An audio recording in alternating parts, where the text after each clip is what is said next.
ET Now Hangouts with me, Ankita Saxena. Well, I'm back with yet another episode of meaningful conversations from influencers, young startup founders, the latest trends, and what's hot for the weekend.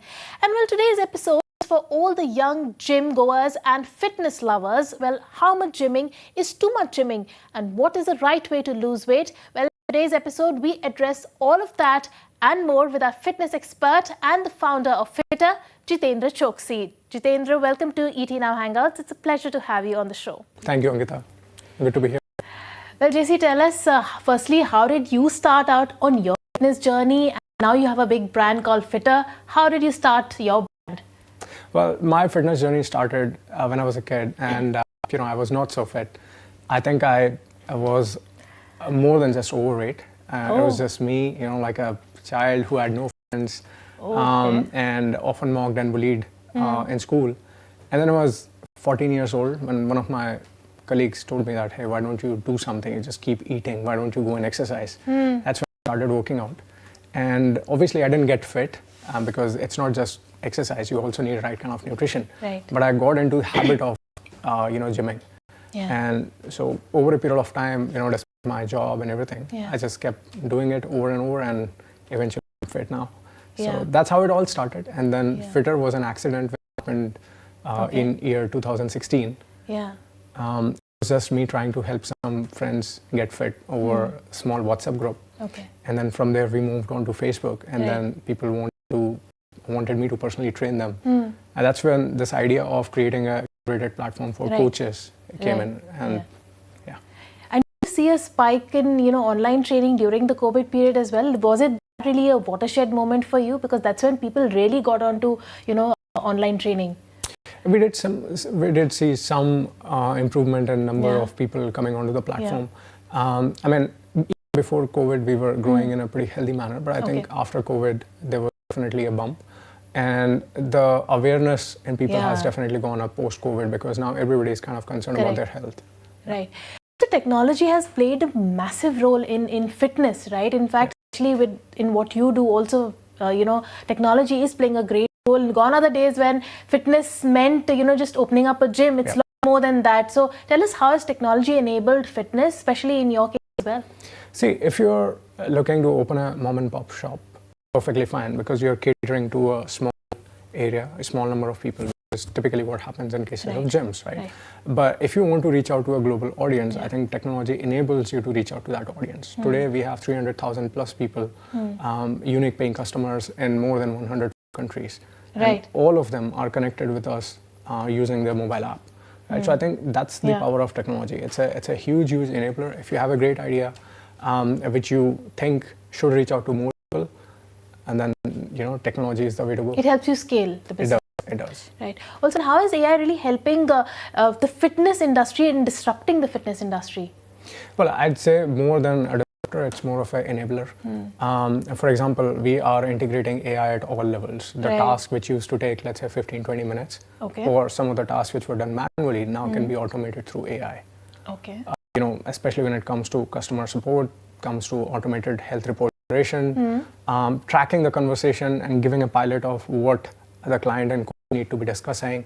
So all those things can be easily automated through AI. On top of that, I believe that with more and more development in terms of AI, we believe that we'll be able to derive some really incredible metrics, create AI-based diet and training plans. Interesting. Which will be auto-adjusted. Okay. Like dynamic in nature. Right now most of the plans are kind of and they don't take into account the daily variance. For example, if you're losing weight or you're not losing weight, a human only churns so much data. But when it comes to AI, it can look into like 1,500 different parameters and can generate an output within a few seconds. Right. Yeah, that's true. Also, now that you have a business, you have an app, now you have a booming clientele, you're also getting into fitness products. We'll talk about your fitness ring also, your heart ring. But what are your challenges as an entrepreneur? Right. I think the biggest challenge as an entrepreneur is to just put it all together. I remember back when I started in 2016, a lot of people didn't even believe that online fitness could become a thing. Yeah. And I struggled very, very hard to kind of convince people, hey, we can train you online, we can get you results. Yeah. It did eventually become a thing, but I think even now, I mean, before we launched the ring, 2 years back, I was trying to convince we have to get into wearables because if we are looking at just weight loss. But do you think wearables are the future of fitness? Well, for the next 5 to 10 years, I would believe so. Yes, because I think it's not about just losing weight anymore. It's all about living better. It's all about longevity, right? And longevity, there are certain things that you need to track. So it's not just about your diet. It's also about motion, your hydration, and your sleep, and all of those things need tracking. Correct, right. So tell us about your heart ring. What does it do?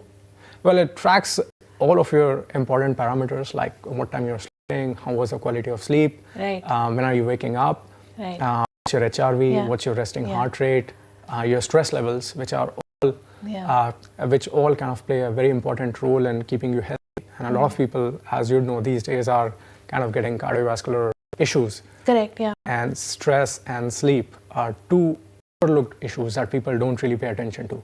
So in these cases, a ring like this can, like, if used in a correct manner, can be a lifesaver. Right.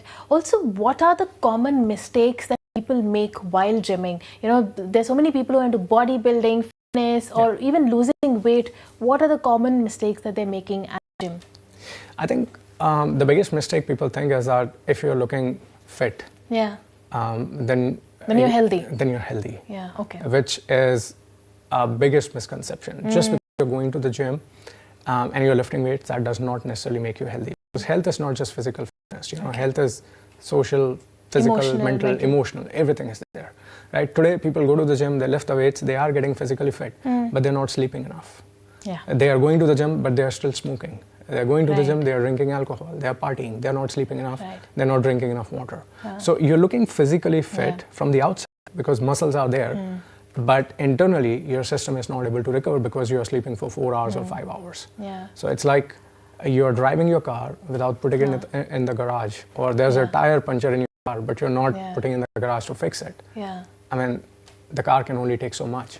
Correct, right.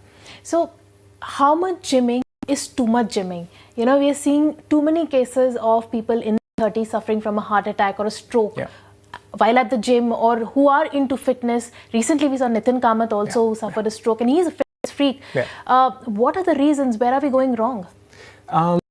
Okay, so these cases are not as much as often sometimes, you know, portrayed on social media, because if you look at the statistics, WHO says that the top 4 reasons are alcohol, smoking, lack of physical exercise, and obesity. These are the top 4 reasons.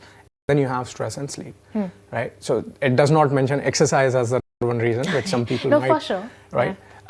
And statistically speaking, in India, every year, a lot of people die. 30 million people die every year because of cardiovascular issues, right? Which means that every day, almost 6,000 people are dying of heart attacks. But we only talk about cases which you know, happen in the gym or happen while doing marathons, right? So those cases are few, but I'll address those. See, in these cases also, exercise is not the main reason. Okay. The main reason is stress. The main reason is lack of sleep. Because like I said, you can exercise as much as you want, but at the end of the day, you have to come back home, put your car in the parking, that the wear and tear can be recovered. Okay. Which means that you're going to the gym, you're exposing your body to a certain amount of wear and tear.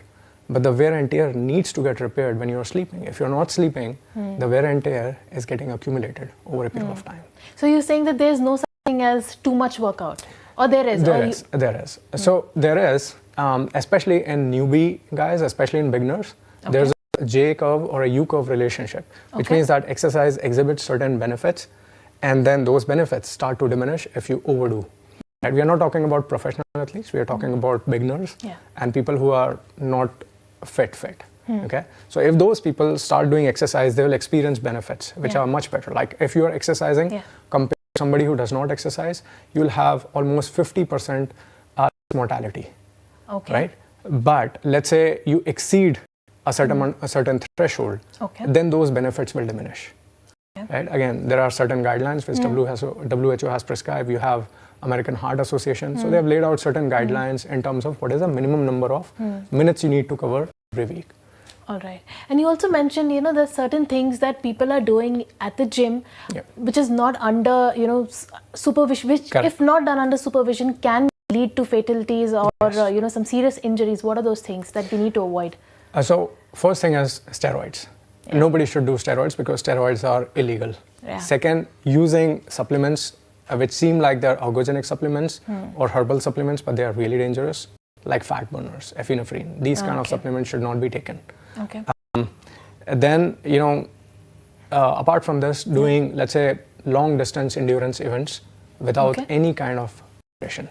Right? So these issues can also cause a lot of cardiac inflammation. They can also increase your calcium scores.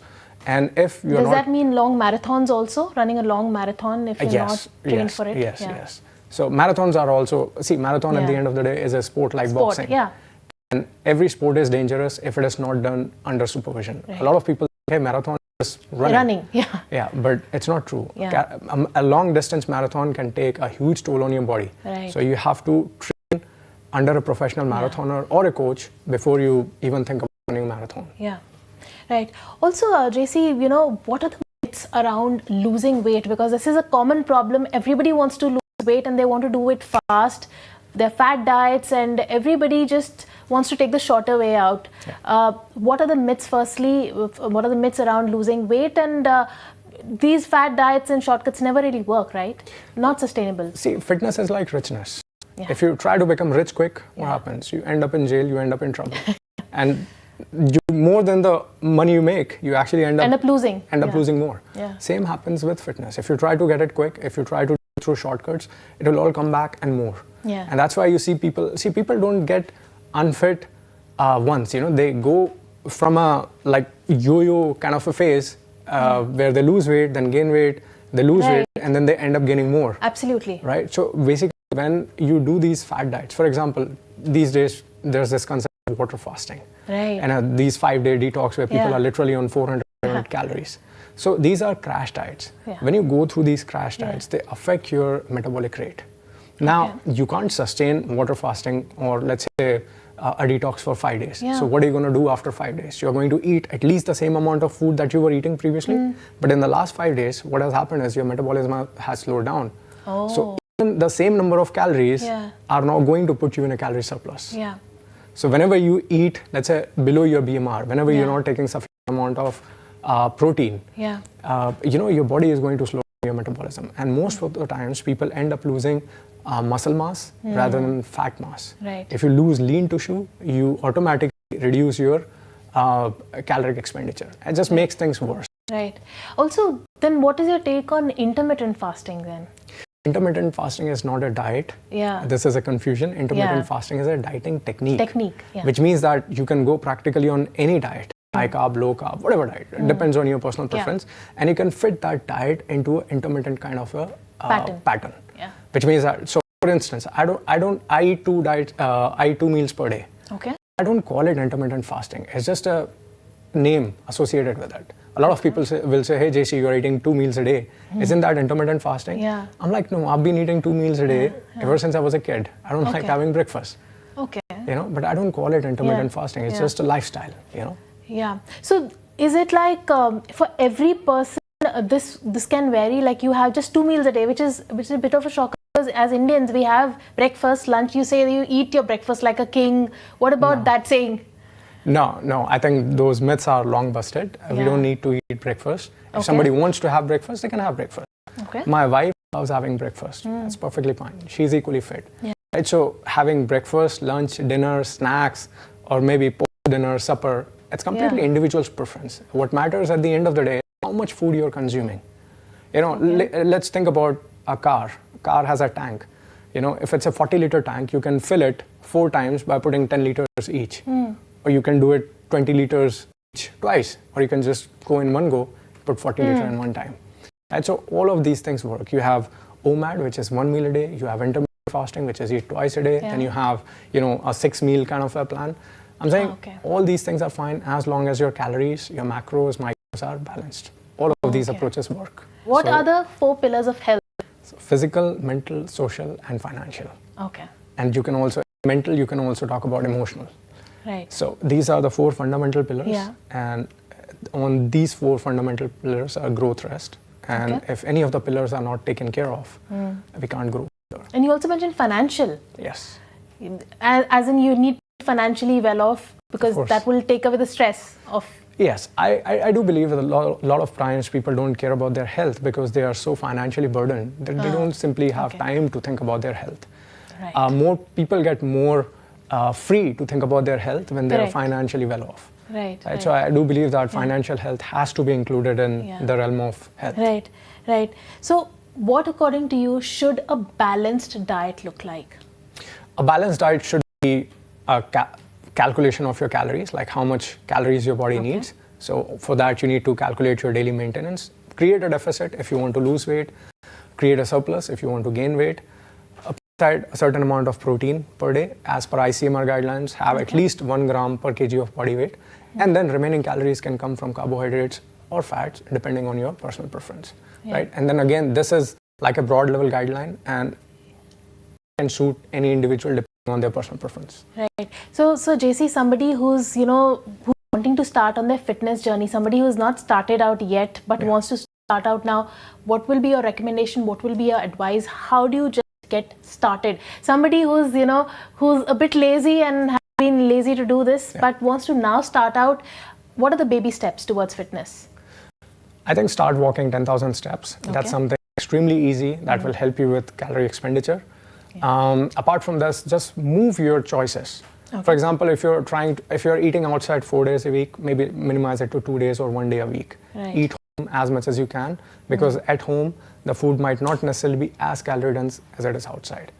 Today, the biggest problem with outside food is that it's extremely calorie dense and it's highly palatable, which means that it leaves you craving more and more. Right? And that's why people end up overeating.